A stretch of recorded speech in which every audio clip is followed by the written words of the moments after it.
Welcome back to History in Motion, proudly brought to you by Midas.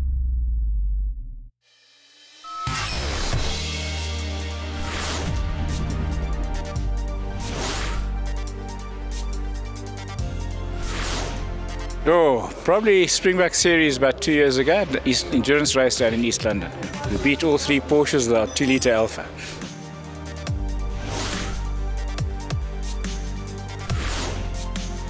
Oh, got to be Jackie X or Niki Lauda, because they inspired us when we were kids. That's why we got into the sport.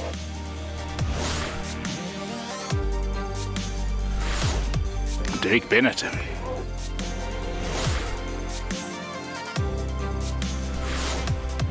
The real one was the FVA, but then they became BDAs, and then they became BDBs, Cs, Ds, and Gs.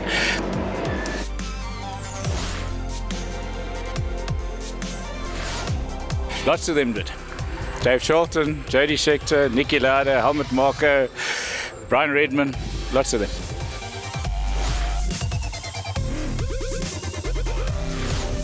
Something meaty.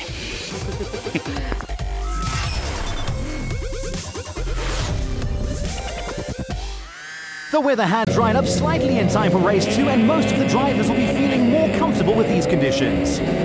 We start the race with Etienne Stradom, but it's Neil de Latte who gets a phenomenal start and surges into the lead ahead of Clippy's Cricher and Anton Muller, who is in Glenton Rebello's turbo machine.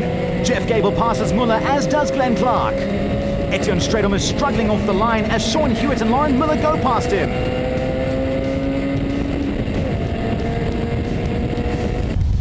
Up at the front, though, it is Neil de Latte ahead of Clippy's Cricher and Jeff Gable. Etienne Stradom is keeping Lauren Muller in his sights and trying to fight off James Forbes, who is launching an attack down the inside.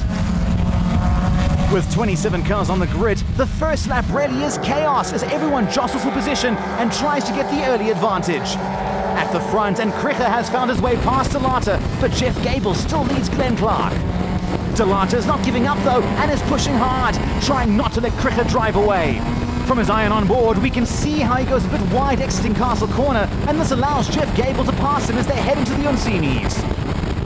Track conditions are much better than race 1, and as a result, the lap times have dropped by 15 to 20 seconds.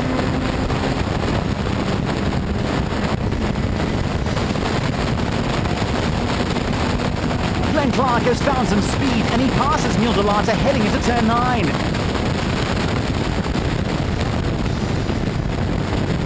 De Latte fights back, but Clark covers the track and there is no way past. Heading onto the back straight, and Anton Muller has got to grips with Glenton Rebello's turbo-powered machine and is gaining speed and places as he powers past brother-in-law Neil de Latte and Glenn Clark. Next up will be Jeff Gable as he heads towards catching Clippy's Cricher and gaining the lead.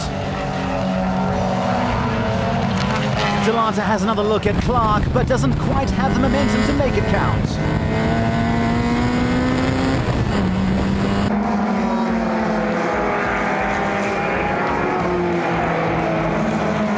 Onto the start-finish straight, and Anton makes his move. He pulls up alongside Jeff Gable and edges ahead into turn 1.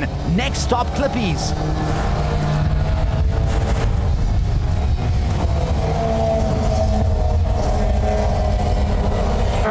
Mark Futcher and Johan Powell in their green machines are wheel-to-wheel coming into the boot, but it's Futcher who takes the advantage as they exit.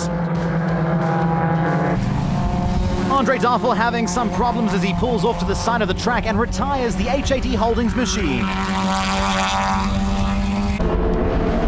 Coming off the back straight and into turn 9, and Rob Mordaunt and Johan Dutoy are side by side. Mordaunt holds the advantage round the bend, but Dutoy has the inside line, pulls ahead as they head into Gielskorp.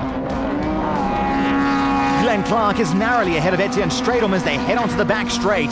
Stradom pulls out and alongside Clark, looking for the inside line as they enter turn 9. The Axis House CW Racing Lotus makes it stick and moves into 3rd place.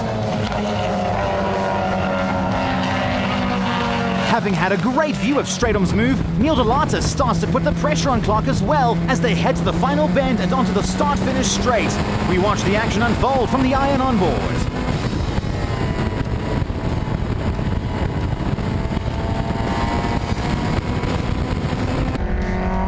Neil McLeod is doing a great job in his pure consulting Lotus, holding off the hard-charging John Glover. Glover is really starting to apply the pressure to McLeod as they head towards the boot. Here's a look down the inside and makes the pass. McLeod is not giving up though, and Anton Goose is hot on their heels as well. Into turn 9, and McLeod comes back at Glover and passes him on the inside. Nose to tail, they head towards Gielskorp.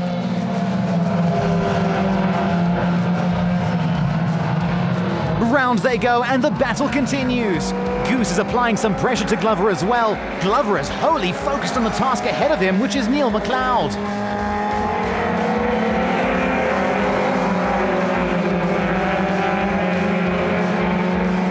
Onto the start-finish straight, and Glover pulls out, preparing to pass McLeod on the inside, heading into turn 1. He carries his speed through the bend and makes the move stick. A great back-and-forth battle between these two. Mark Futcher in his Indaba Trading Lotus is side by side with the Class L Lotus of Gerda Smit.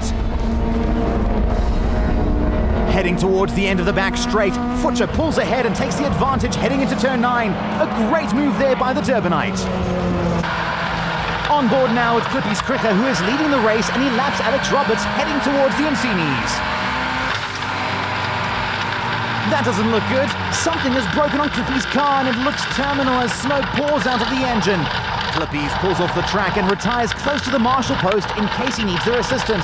A sad end to the day for Kricher.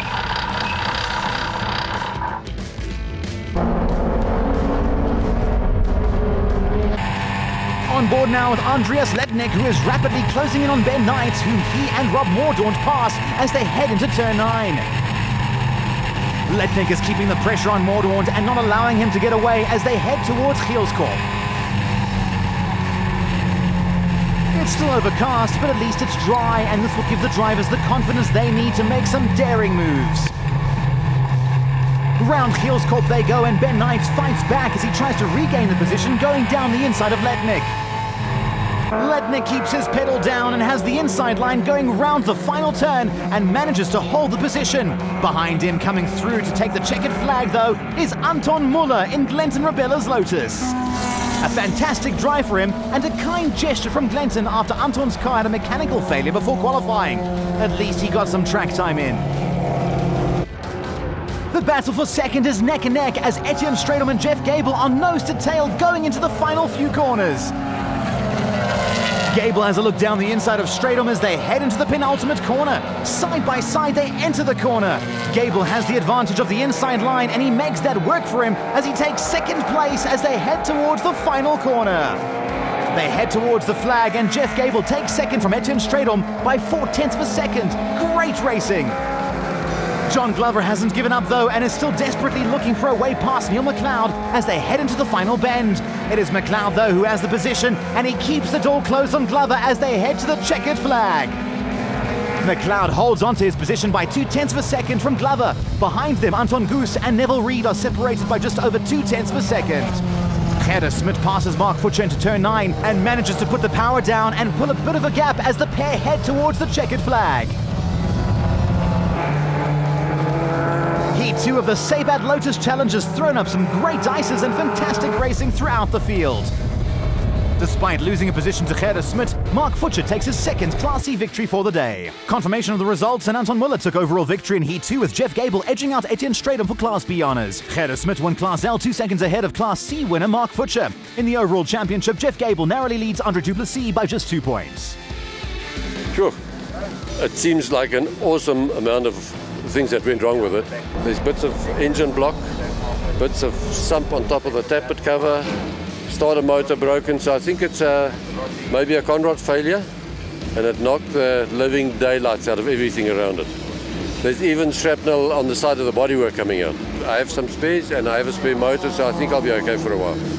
Coming up next week on History in Motion, we have more wet racing when the Mark cars take to the track. A huge grid of historic saloons do battle in the slippery conditions. The Formula 4 drivers prepare to get soaked, while the hour-and-a-half endurance race keeps the adrenaline high. All this coming up next week on History in Motion. Don't miss it.